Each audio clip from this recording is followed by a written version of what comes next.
हमने 97% हिंदू विचारधारा को हराया है। उनके इस बयान देने के बाद मंडी की शिवरात्रि में शाबरी ब्रदर्स को बुला करके अल्लाहू अकबर के नारे लगवा दिए। लेकिन हमें 2 गाड़ियां ऐसी मिली जिस पर खालिस्तानी भिंडरावाला की तस्वीर लगी हुई थी। हमने उनको भी कोई हाथापाई नहीं करी, कोई गाली गलौच नहीं करी, बड़े प्रेमपूर्ण तरीके के साथ उनसे वो झंडे उतरवाए और आज यहाँ जनता के समक्ष ला करके उनको पैरों की धूल में रगड़ करके प्रभु श्री राम जी के चरणों में फूंक दिया। सबसे पहले तो मैं हिमाचल प्रदेश के नवनियुक्त मुख्यमंत्री महोदय जी श्री सुखविंदर सुक्खू जी को हार्दिक शुभकामनाएं देता हूं कि उन्होंने प्रदेश की बागडोर को संभाला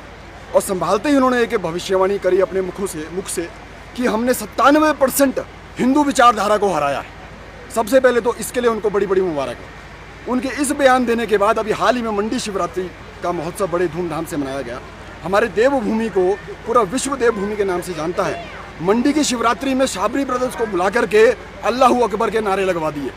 और आज अगर मणिकरण जैसे पवित्र देवभूमि के अंदर, भोलेनाथ की नगरी के अंदर, माँ पार्वती की नगरी के अंदर आज अगर सनातन के खिलाफ यहाँ लठबाजी, पत्थरबाजी या शराब की बोतलें हमारे प्रभु राम जी के मंदिर पे फेंकी गई है, तो कहीं ना कहीं मैं अपनी सोच विचारधारा से ये कहता हूँ कि प्रदेश के माननीय मुख्यमंत्री महोदय जी के द्वारा जो ये बयान दिया गया कि उन्होंने 97% हिंदू विचारधारा को हराया है, तो उससे ही प्रोत्साहित होकर के वो हुड़दंगी जो पंजाब से आए थे या कहीं से आए थे, हिमाचल के बाहर से थे, उन्होंने आकर के यहाँ पे वह दुस्साहस किया और हमारी माँ नैना जी के मंदिर में और हम सब की पहचान प्रभु श्री राम जी के ऊपर दारू की बोतलें और पत्थर फेंके, जिसका हम जिला कुल्लू का युवा समाज, बुजुर्ग समाज, माताएं बहनें तो विरोध कड़ा कर ही रही हैं। अभी तो इसके अलावा हिमाचल प्रदेश का युवा भी बहुत ज़्यादा आक्रोशित है। तो यह जो घटना हुई है इसका हिंदू समाज पुरजोर विरोध करता है और अगर इन्होंने अपनी गतिविधियों को रोका नहीं तो आने वाले समय पर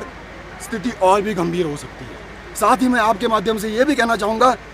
कि प्रदेश के अंदर जितने भी श्रद्धालु बाहर से आते हैं उनका हार्दिक स्वागत है। हमारा किसी भी धर्म, जाति, संप्रदाय से कोई मतभेद, कोई मनभेद, कोई बैर, कोई दुश्मनी नहीं है। आज भी जब हमने सुबह से यह कार्रवाई शुरू करी तो लगभग कोई 500-600 बाइकें और गाड़ियों वालों को रोका, लेकिन किसी को भी हमने ना तो बदतमीजी करी ना किसी के झंडे को हाथ लगाया। जो भी सिख संप्रदाय का मान सम्मान है, गुरु जी का खंडा है, उनके झंडे को हमने मान सम्मान के साथ आगे जाने दिया। लेकिन हमें 2 गाड़ियां ऐसी मिली जिस पर खालिस्तानी